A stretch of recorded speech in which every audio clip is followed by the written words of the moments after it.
Johnny, with six girls in your family, were you kind of plugging for a boy this time? Yeah, June and I both were really pulling for a girl. I mean a boy. We'd been hoping that we would have one. At this point today, mother and son doing well? They're just great. I just left the hospital a few minutes ago, and June was getting her face fixed and her hair fixed, and she's already been up walking around quite a bit. And she's feeling just great. And the baby, his poor little head is just about gone back into shape now. And his complexion is beautiful. He's cleared up. He's in perfect shape. Got any thoughts about his future at this early stage? No, I really don't. Yeah. What with the musical heritage he's got, the Carters and myself, I'd say there's got to be a good chance that he will be interested in the music business. As he grows up, if I feel like he's got talent and aptitude and wants to be in the music business, I'll try to help him help himself. But I will never be one to push my son at people and say, here, listen to him. If he ever does anything in the music business, he's got to do it himself, but I think there might be a good chance he'll be able to do it himself if he's just healthy as he grows up. There's no doubt about the fact that his mother is a thoroughbred, and what little I might have contributed is original too. Question, I guess, has got to be asked. It has been many times, and it probably will be in the future. There never was a thought to call him Sue, was there? Never was. No. There's two things I wouldn't do to a son of mine, is name him Sue or name him Johnny Jr. I wouldn't do that to him. He is not going to be Johnny Jr.? Oh, no. We named him John Carter Cash. Carter for the Carter side of the family, as a tribute to the Carter side. And we named him John, not after me, but because it's an old, ancient Irish custom to name the firstborn son John. And you've taken some pretty strong stands on issues that you believe in. Are you concerned at all about the world in which you're bringing your first son into? I sure am. I really am concerned about it. More so today than I am it was the day before yesterday. Because you never know what it feels like to have a child or a son unless you have one. I just found that out yesterday. I wrote a song last week called What is Truth that I'll be recording Friday. I'm not trying to plug my record, but you asked me a question about youth today and the condition of the world. Well, that's what this song is about. It's a plea to ask people to look again or listen again to the voice of youth. And if they have anything to say, to listen and see if it's worth thinking about. And it also, the song is saying to what we know to be right, be sure we advise them as they're growing up. What we believe is right.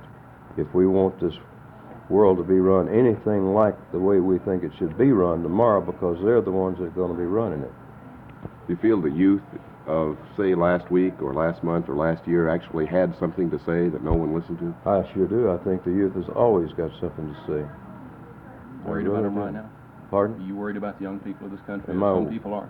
Am I worried about the young people? No. I'm concerned.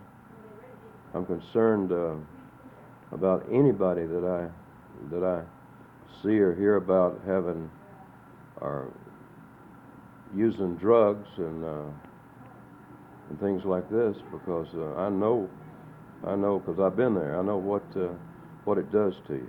It's almost certain death. Drug addiction or habituation is almost certain death, and I'm one that slipped out of the grips of it. There's not many people that would be lucky enough to do it. And if the drug problem is as widespread among our youth today as you'd think it is from listening to your stations and reading the newspapers, then everybody better show a little more concern and try to help these young people. Try to help them to find their right way. They're going to make their own way, but it would be great if we, in the things that we know to be right from wrong, if we would help them to find their way in life. Know we're wrong, but you got to teach them in a way that they will accept it. You can't say, you will not do this. you will not do that because that's the first thing they're going to do. You got to influence them. How would you handle the problem of today if your son was 17, 18 years old? Is it being handled correctly? Are the police doing their own job? Are the doctors doing their good job? How should it be handled, Johnny? Well, you mean as far as the teenagers having access to drugs or being on drugs or Well, the access fighting in problem, the streets once or they're what? on drugs. Now, you say you've been there. Yeah. You escaped. How can they escape? Well, they can escape much easier and much safer by, if they've tried it a couple of times, but they're not trying it anymore. If they tried drugs, and whatever drug it was, if they felt that thrill, they can rest assured that each time they try it, that thrill is going to be less and less and less until finally that thrill crosses that line between terror and ecstasy. And after they cross that line of ecstasy and start down the other side, then it's terror and misery and heartbreak and despair, all the way down to death, from the top of the line to the bottom.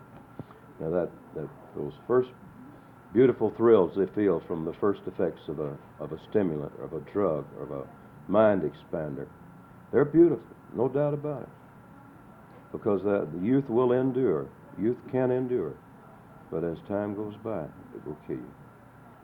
Johnny, again, congratulations. Best of luck to you and June and your son. Thank you. I'm sorry I sat here and preached so much, but you asked me and I had to tell you what I thought about it. I think you ought to do a little more preaching. I think so, too.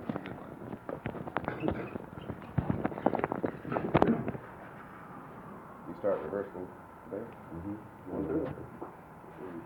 Come on now. Merle Haggard and George Grover.